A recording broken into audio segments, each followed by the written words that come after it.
வணக்கம். நான் Ravichandran, financial consultant. Welcome to wealthy mindset YouTube channel.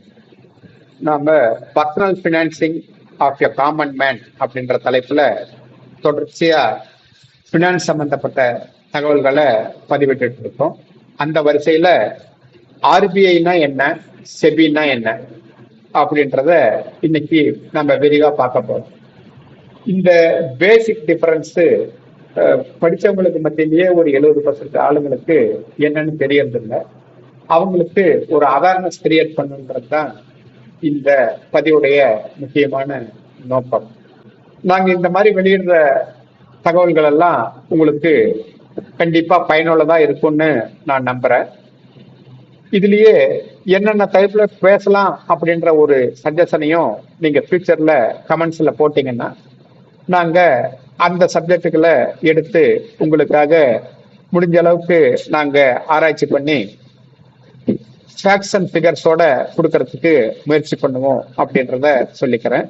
எங்களோட முயற்சிக்கு உங்களுடைய ஆதரவு கொடுத்தீங்கன்னா நாங்க மென்மேலும் இந்த மாதிரி அவேர்னஸ் ப்ரோக்ராம்களை உங்களுக்கு தொடர்ச்சியா கொடுக்கறதுக்கு உதவியா இருக்கும். வாங்க நம்ம வீடியோக்குள்ள போலாம்.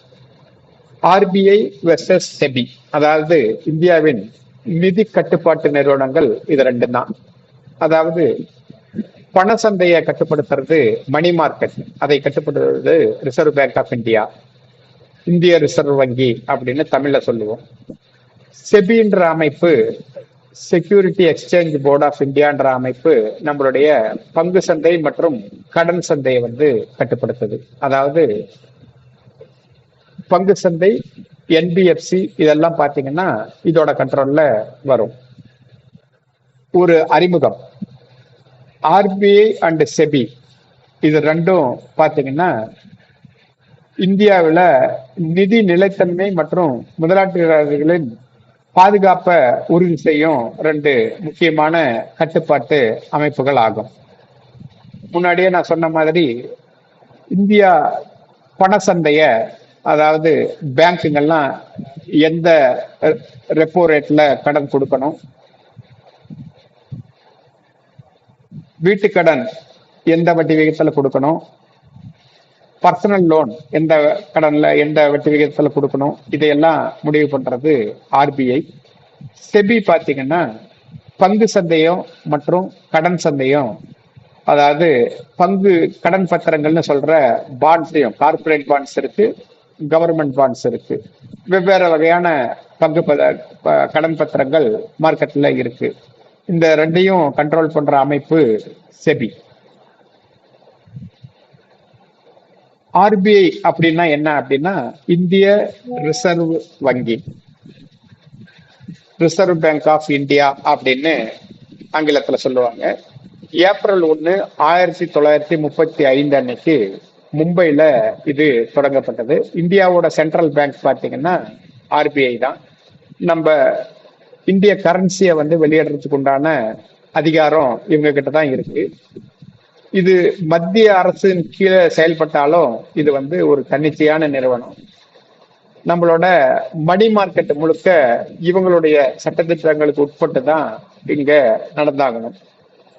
ஆர்பிஐயோட முக்கியமான பணி என்னன்னு பாத்தீங்கன்னா பண விநியோகத்தை கண்ட்ரோல் பண்றது, நாணயம் மற்றும் காசுகளை வெளியிடுறது, வெளிநாட்டு நாணயம் மேலாண்மைய இது பண்ணது, அதாவது ஃபாரின் எக்ஸ்சேஞ்ச் கண்ட்ரோல் இது பண்ணது. அப்புறம் வங்கிகளை எல்லாம் இது ஒழுங்குபடுத்துது. ஆர்பிஐ என்றது ஒரு அரசு நிறுவனம் ஆகும். செபின்றது இந்திய பத்திரங்கள் மற்றும் பரிவர்த்தனை வாரியம், security exchange board of India அப்படின்றது தான் அதோடைய ஆங்கில விரிவாக்கம். இது 1988 உருவாக்கப்பட்டது. சட்டப்பூர்வமாக 1992 ஆக்கப்பட்டது. இதனுடைய தலைமையகமும் மும்பையில தான் இருக்கு. இது இந்திய பங்கு சந்தைய கட்டுப்படுத்துது. செபியோட முக்கியமான பணிகள் என்னென்னு பாத்தீங்கன்னா பங்கு சந்தைய ஒழுங்குபடுத்துறது, முதலீட்டாளர்களுடைய நலனை பாதுகாக்கிறது, நியாயமான பரிவர்த்தனைகளை ஊக்குவிக்கிறது, மியூச்சுவல் ஃபண்டுகள் மற்றும் ஐபிஓக்களை நெறிப்படுத்துதல் மற்றும் அங்கீகரிக்கிறது. இன்சைடர் ட்ரேடிங் எதையாவது இருந்தா அதை தடுக்கிறது. இன்சைடர் ட்ரேடிங்ன்றது ஒரு கம்பெனியை இந்த அர்ஷத் மேத்தா பீரியட்ல நடந்தது. ஏதாவது ஒரு சின்ன கம்பெனி எடுத்துட்டு அவங்களே அதை பூஸ்டப் பண்ணி மேனிப்புலேட் பண்ணி அந்த பிரைஸை மேல எடுத்துட்டு போயிட்டு பங்கு முதலீட்டாளர்கள் தலையில கட்டிட்டு அவங்க ஹையர் பிரைஸ்ல வெளியேறிடுவாங்க. இது அந்த கம்பெனியோட ப்ராஃபிட்டுக்கும் இதுக்கும் சம்பந்தம் இருக்கான்னு பாத்தீங்கன்னா இருக்காது. இந்த மாதிரி இன்சைடர் ட்ரேடிங் எல்லாம் தடுக்கிறது செபியோட முக்கியமான பணி. ஆர்பிஐக்கும் செபிக்கும் என்ன வித்தியாசம்னு சொல்லி பாத்தீங்கன்னா, ஆர்பிஐ ஒரு சென்ட்ரல் பேங்க், செபின்றது ஒரு security regulator. Banks and monetary சிஸ்டத்தை கட்டுப்படுத்துறது ஆர்பிஐயோட வேலை. ஸ்டாக் மார்க்கெட்டு அப்புறம் இன்வெஸ்டர் சம்பந்தப்பட்ட எல்லாத்தையும் கண்ட்ரோல் பண்றது செபியோட வேலை. இது 1935 ஆர்பிஐ நிறுவப்பட்டது. 1992 செபி உருவாக்கப்பட்டது. ஆர்பிஐயோட மெயின் நோக்கம் மானிட்டரி ஸ்டெபிலிட்டி, அதாவது நம்மளுடைய பணத்துடைய ஸ்டெபிலிட்டியை உறுதிப்படுத்துறது.